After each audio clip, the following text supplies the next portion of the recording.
Hi, I'm Lippy. And I'm Grumpy. Together we're Lippy and Grumpy Do Podcasting. In this episode, a grumpy groan, Swedish bins, space facts, closing flowers and zombie fungus.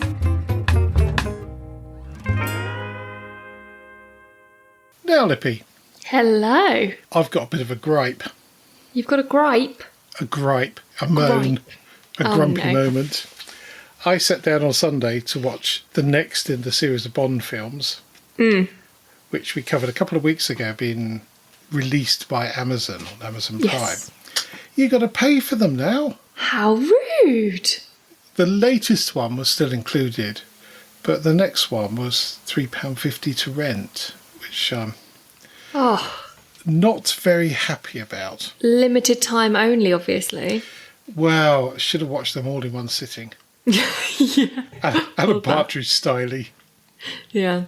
Anyway, we had a mini adventure on Saturday. Yes, you did. We went to see some friends of ours that we met on the Italian job a few years back. And we thought, as we're seeing mini friends, we'll take our mini. And we were meeting them. I can't remember the name of the place. It was just north of Winchester. So it was an hour and a bit's drive. So we had a drive down there.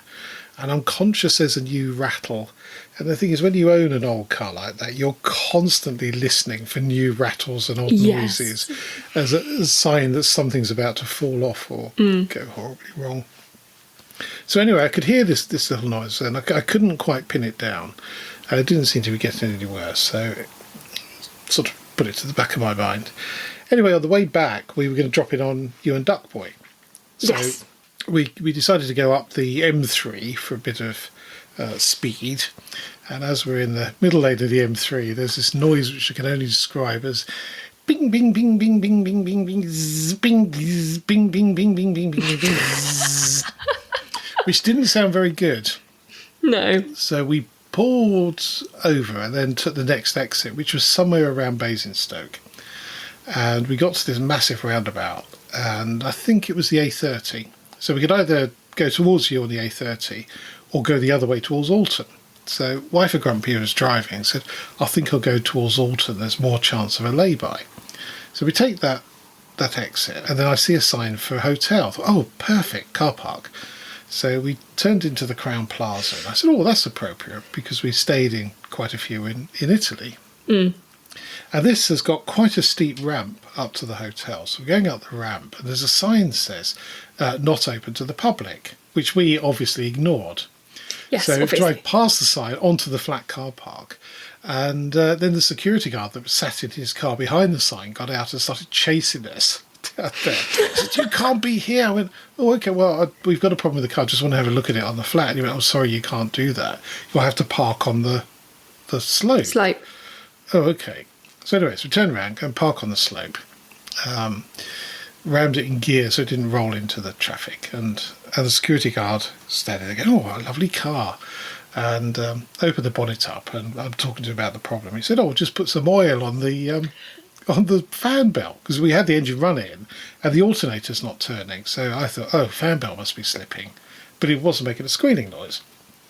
Anyway, so fixing or tightening the fan belts on that car's quite straightforward. You take the grill off, and then it's 3 nuts and bolts and a bit of levering, and off you go. So security boy helps sort of support the alternator while I tighten it up, start it up, and it's turning, but it's making this ting, ting, ting, ting, ting, ting noise. It's a bit odd. So looked at the veins around it, and you can see it's hitting something. And one of the bolts that holds the body together, big long bolt, the nut had dropped off and had worked its way out. So the solution was just take the bolt all the way out. The most annoying thing is that alternator is brand new. Oh, no. It's done, well, up until that point, up until Saturday, it done about 10 miles. So that's quite annoying. That is a bit of a pain. It is a bit of a pain. But it was really good to effect a roadside repair. I felt very manly afterwards. Very manly, indeed, to be able to do that. The wife of Grumpy goes, oh, shall I phone Green Flag? I said, nope, I can fix this.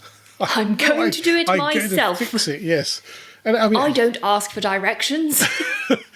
Well, What I did want to do is have to spend half an hour or so on the roadside. Maybe more. And actually, to be honest, probably the man would have fixed it. So rather than having to be recovered home. But as it was a 10-minute job. So that was good. Easy. Anyway, you had a interesting experience today. Did I? Well, you told me you had something odd had happened. Odd, yes. I wouldn't have said it was interesting. Oh, okay, not interesting. Odd. Sorry, listeners, not interesting. Just another odd event in Lippy's life. Just a big no, really. I was working at home today, and I bought some clothes that got delivered. And when they got here, I was like, well, I'm at home. I'm going to try them on, see if they fit. And then if they don't, I can package them up straight away and take them tomorrow back to the post office. So I was like, this is a great idea. So I tried the first pair on, tried the second pair on. And as I'm half out of the second pair, my laptop starts ringing and my boss is video chatting me. Oh, no.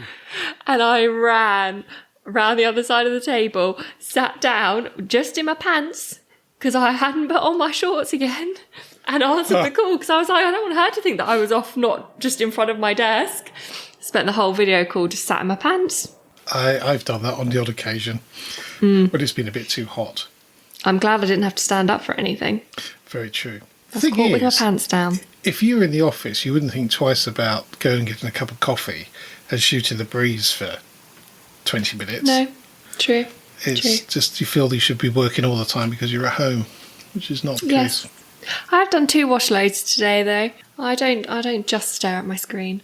But I just thought that was such a prime time to call, literally with my pants down. Absolutely typical, yeah. Yeah, of all the times. There must be a phrase for that. Well, I suppose it's a bit like caught with your trousers down. Yeah, which I was. Yes, a phrase that was originated before it was appropriate, see what I mean? That doesn't make sense. No. That doesn't make sense. We've got more odd phrases later. Do we? Yes, we do. Ooh. Now, over in Sweden, in the city of Malmo, they've got a Clean Streets campaign, and they've installed an interactive rubbish bin that rewards litter pickers with a sultry recorded message. And there's a YouTube video of this, as there's a YouTube video of pretty much everything. Yes, yeah. And, shows somebody opening the lid of the bin and being greeted by a sexy voice saying in Swedish, "Oh yeah, right there. That was crazy good. Come back quickly and do that again." I'm not sure I would want to be using the bin. Only in Sweden. I can't see that working in Britain. No, neither can I. It's a bit much. Yes, it is a bit much. And talking about being British, I was talking to a colleague yesterday, and they had been for a picnic at Petworth Park on Saturday, I think, where we had just about a whole year's worth of weather in terms of sun, rain, really wind, did. and what have you. And she said, "Oh no, we sat and we braved it out." I said, "Well, you did the British thing, which is Yes. yes, it's a Saturday." That iconic picture that happened to be taken in the village of the first day that the restaurants and things were open again was a snowstorm. There's 2 people sat outside eating. Yes, that's right. It was, wasn't it? I'll see if I can dig that out. That was an absolute corker. It made most of the major press as well, didn't it? Yeah. Yeah, very cool. Now, according to Bloomberg, the City of London, which is actually quite small, you tend to think of it as being all of London, but it's not actually. It's a square mile. They've got a money spinner in a traffic camera at Bank Junction. So since 2018, where the intersection was restricted to bus and cycle use for most of the day, guess how much it's pulled in fines? Well, I can see. Oh. I was going to be sneaky then. I was going to say exactly how much it was, Yeah, and then I well, was you like, would have been no. It's £15.2 million. That's mad, though. That is which mad. is more than the 14.8 million made by all the cameras in Hackney since 2019. That's a slightly odd comparison because that's Hackney, not the City of London. But That is crazy, I get the though. point. Yeah, a friend of ours was caught.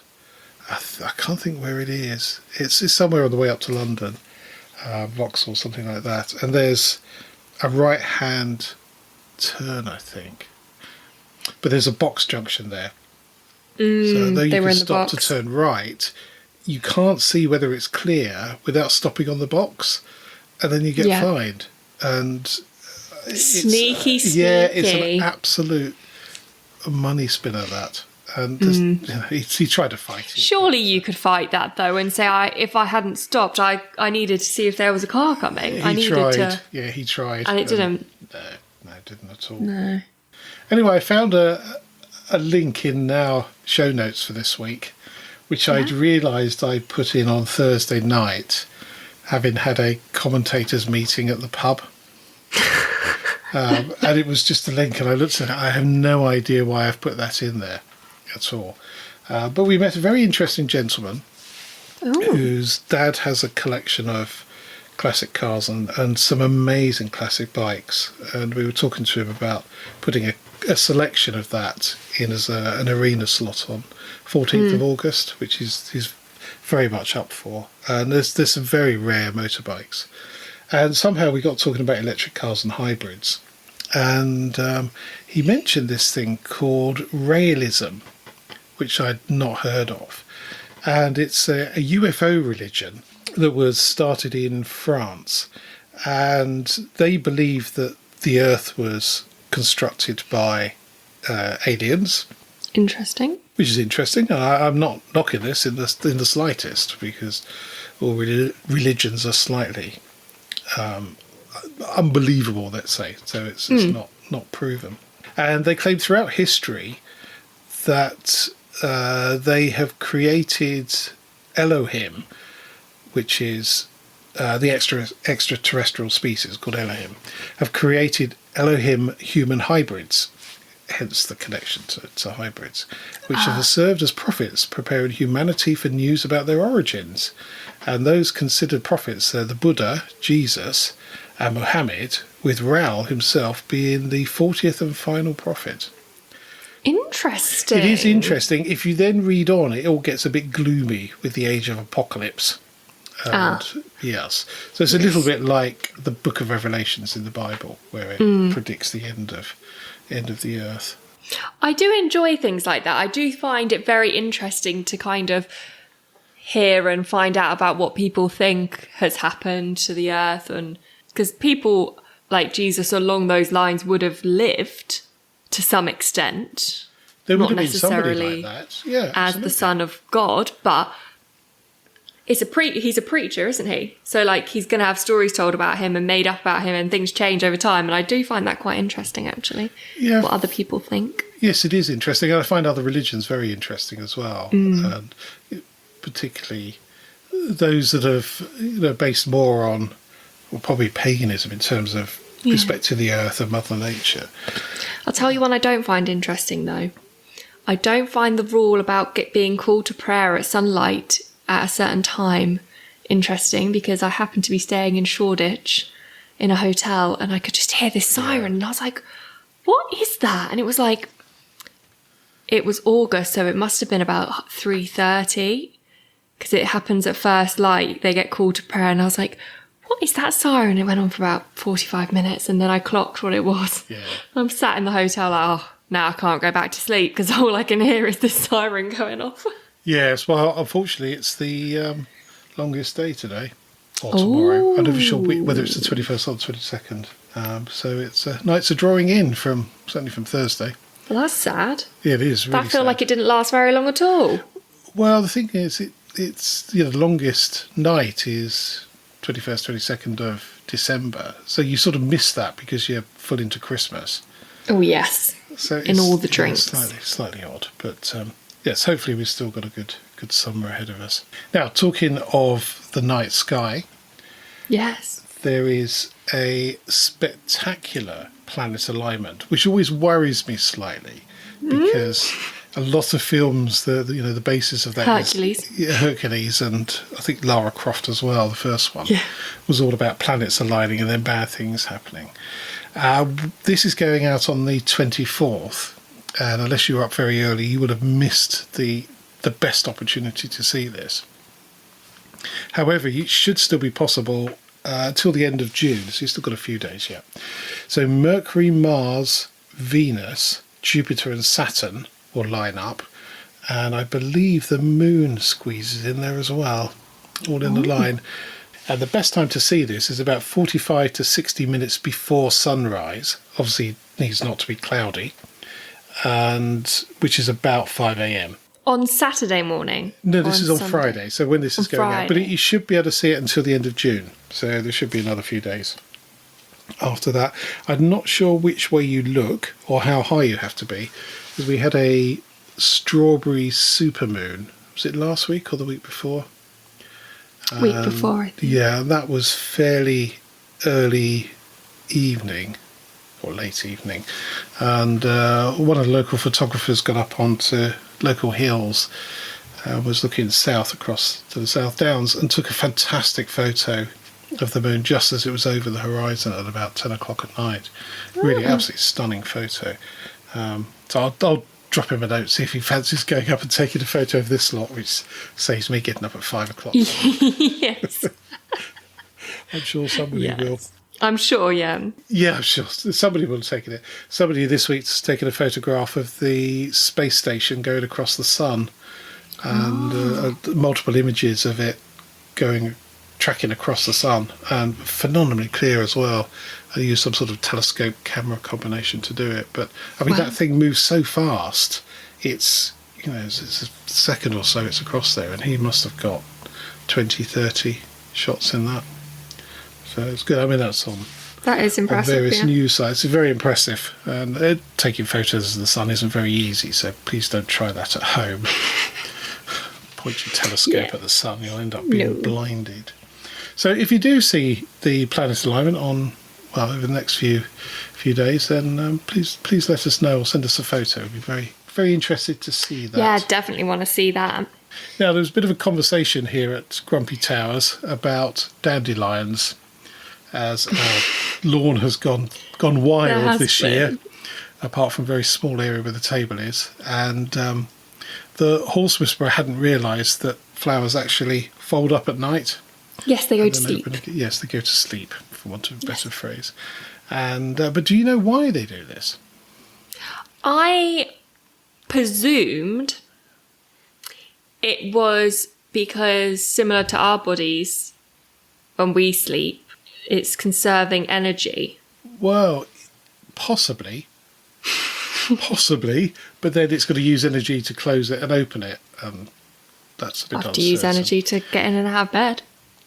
So this is an article about poppies rather than dandelions, but I guess it should apply because poppies close up and open as well.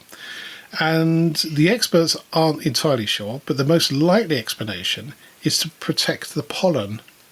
So at night, the insects that pollinate most flowers are dormant, and closing the flower keeps the pollen dry and contained. So if you've got a windy day, for example, particularly with doesn't blow away a poppy, because it's quite open, so it would blow the pollen away. And flowers that are pollinated by moths or bats do the opposite and only open at night. So it's all about the pollen. That is very interesting. It is really interesting, isn't it? That is not what I thought at all. Could be complete nonsense, of course, but I suspect it's probably not.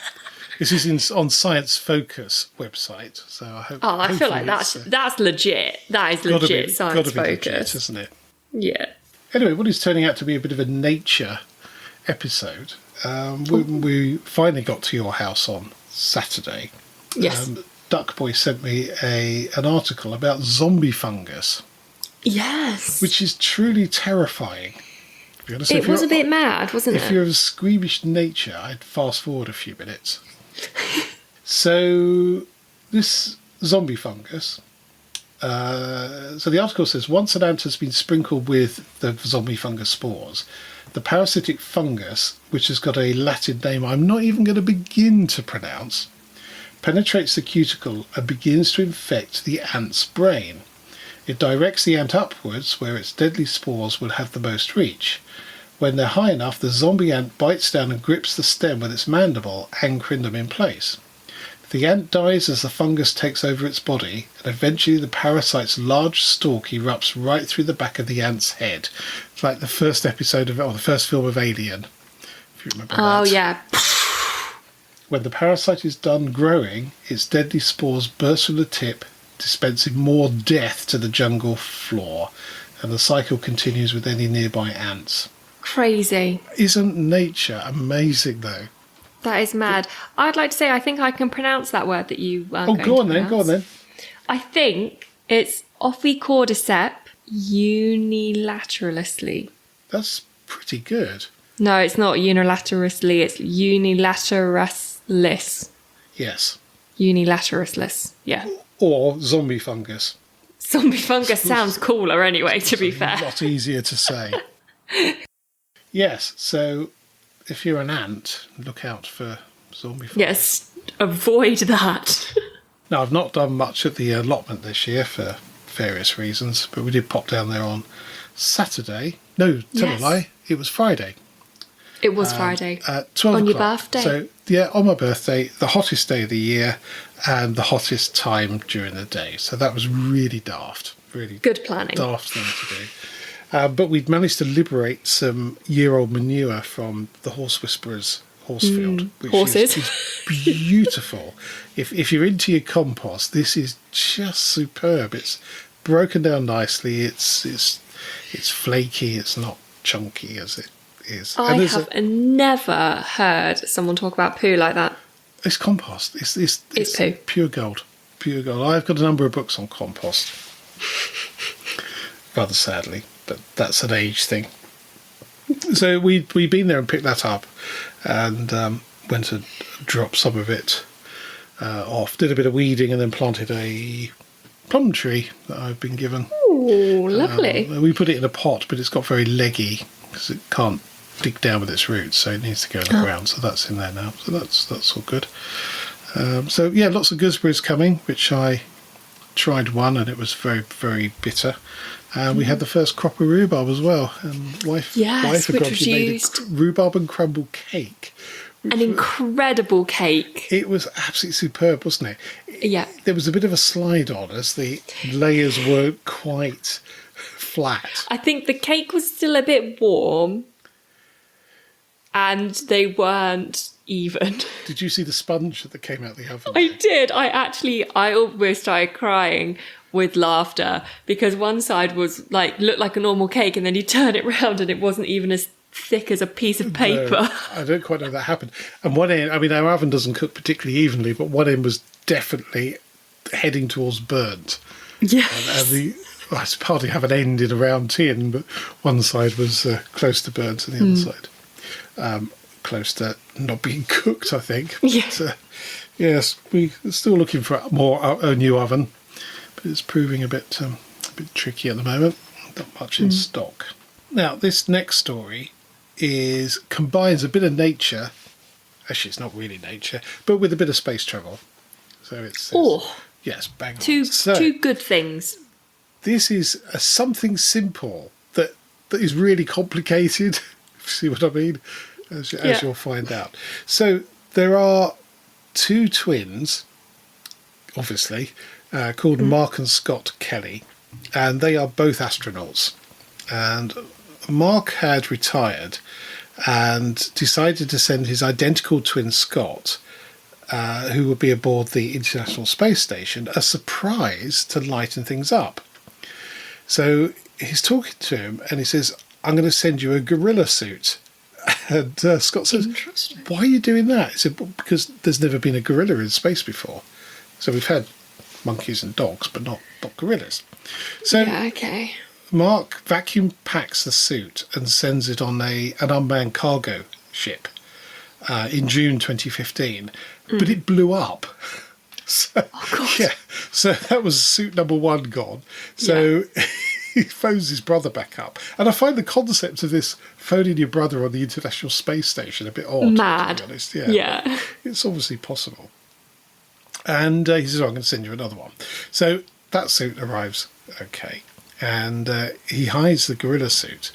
And this was the period when British astronaut Tim Peake was on the space station. Yes. So early 2016. So the story goes that Scott dresses up in the gorilla suit and then hides. And then there's a video which originally was on Twitter, but apparently is now on YouTube as well, where Scott jumps out and chases Tim Peake, who's trying to get away but in zero gravity. So it's a bit like in cartoons where they run off the top of the cliff and they're running and they're not going. Yeah, and they're still going. But oddly, the guy that shared it on Twitter originally thought it was Mark Kelly, not Scott Kelly. So there was total confusion about who it was. Absolutely corky. But the video's been seen 9 million times since then. Oh, wow. Yeah, Okay. and probably a lot more, actually. Yeah.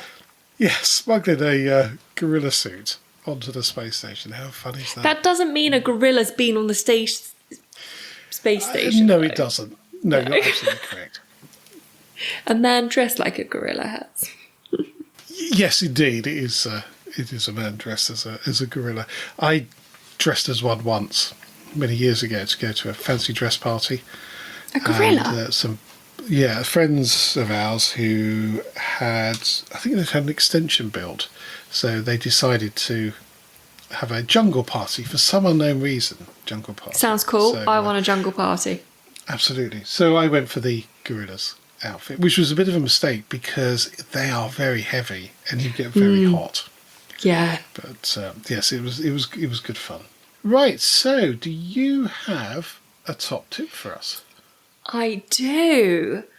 A Lippy experience top tip. So that means it comes with a little story. Oh, excellent. So it was Father's Day on Sunday. Happy Father's Day, by the way. I think I texted Yes. you. Sorry? You did text me. Oh, I did. That's good. I'm not big on birthdays or Father's Day, to be honest. No. I'm not. No. We had a nice birthday. I had a very, family. very nice birthday. Yes, it was a bit of a impromptu because the weather was so good. It was. And we had good friends turned up as well, which was very, very I was really pleasant. rather drunk, by the way. Oh, were you? Quite a lot of wine by the end of that evening. Yes, yeah. Unfortunately, I'd been out the night before. And So you were hanging. well, I'd probably had a little bit too much then and got to bed late. So come about 10 o'clock on the Friday, I was really quite pooped. Plus having been out in the heat as well. Anyway, we digressed from your topic. We digressed. So yeah, because it was Father's Day, we said we would host, so we had Chris's family at ours. There's 13 of them. Well, including us. When we're all together, there's 13 of us, which I hadn't quite considered when we said we would do it. And I don't think Duck Boy had either, because it wasn't really until Saturday, typical last minute planning, that we realised we didn't really have enough plates. Yep. We definitely didn't have enough cutlery. Yeah. What else didn't we have? And we don't have any shade in our garden at all until 2 o'clock. But by that time, like, you've had the hottest part of the day, like the bit you don't want to be in the sun for. And the weather was looking a bit hit and miss. And there were kids in the group. So we were like, okay, we need to get some sort of shade. So Chris went out on Sunday morning, first thing. We'd done a load of stuff Saturday. His mum was bringing us some extra plates. I'd got some cheapy cutlery for like garden cutlery. So we were all sorted on that side of things. So he went out on Sunday morning to get a gazebo, one of the pop-out ones from B&Q. We didn't go cheap. We went like mid-range because we thought actually it'll be useful to have for the future. A little 3x3 one. So we put that up. Perfect. And I had said, grab the weights. Don't forget the weights. Yep. Because it's very light. Don't forget the weights. And they went up and there were no weights. But I didn't say anything. I didn't want to say anything because I'm not that kind of person most of the time. So no weights. We'd gone pretty much the whole day. It also happened to be Chris's brother-in-law's birthday as well. So we did a little cake. We were all singing happy birthday and it was being videoed, thankfully, the happy birthday. All of a sudden, I look over at Chris, who sat under the gazebo, a massive gust of wind, and the whole thing takes off to the point where he jumped and couldn't grab hold of the leg. And it was about to flip over our fence into our neighbour's garden. Thankfully, one side did stay down, so he pegged it to the other side and grabbed hold of that leg. And I ran over and grabbed it. We pulled it down. But oh my God. I was a pure moment of, we're going to have to go and knock at our neighbours and be like, our gazebo's blown into your house. Can we please have it back? So anyway, my top tip for this is don't forget to buy the weights when you buy a gazebo, because they are incredibly light.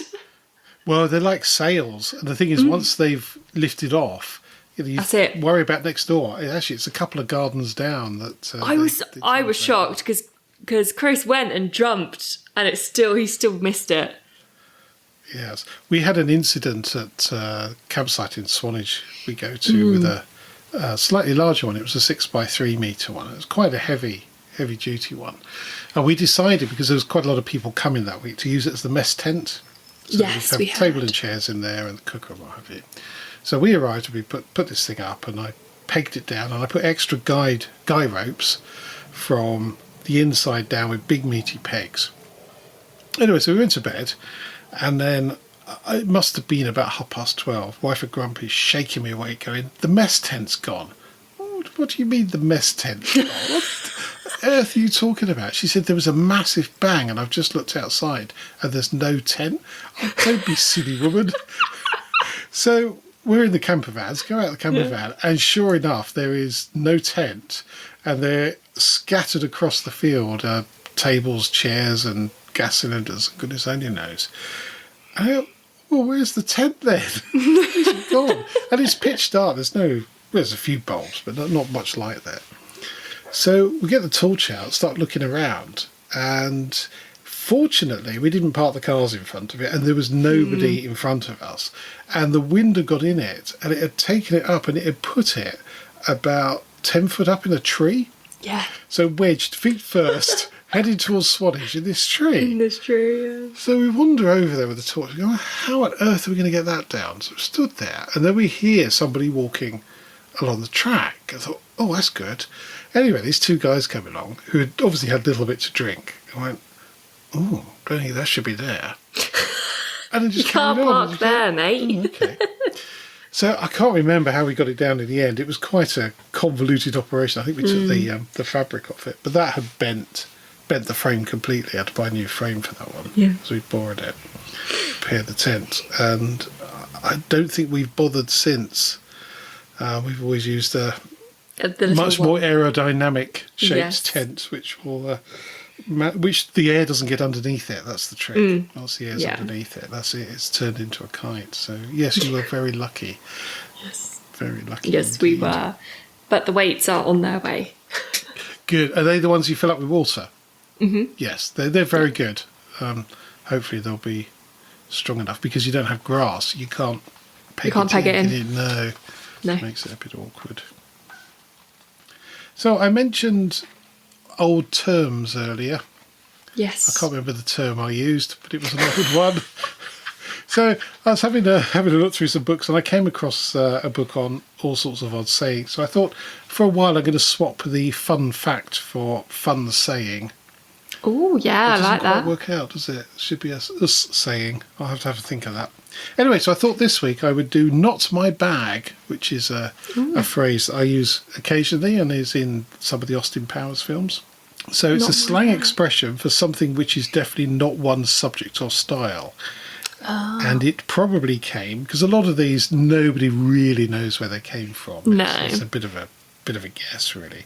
But the book says it probably came from the American jazz scene, bag, meaning a personal style of playing. For instance, playing with a hip-hop band was not his bag. However, the phrase came into general use, being applied to almost anything in both America and Britain. It shares a meaning with the more common phrase, "not my cup of tea," which is a very British saying, that one I use. Which has been used throughout the 20th century to donate something... Sorry, denote, not donate. Denote something that isn't to one's taste. Yes. I need to put my reading glasses on when I read from the book. So, more super sayings next week. I like it. Like that. That's it for this podcast. Thank you so much for listening.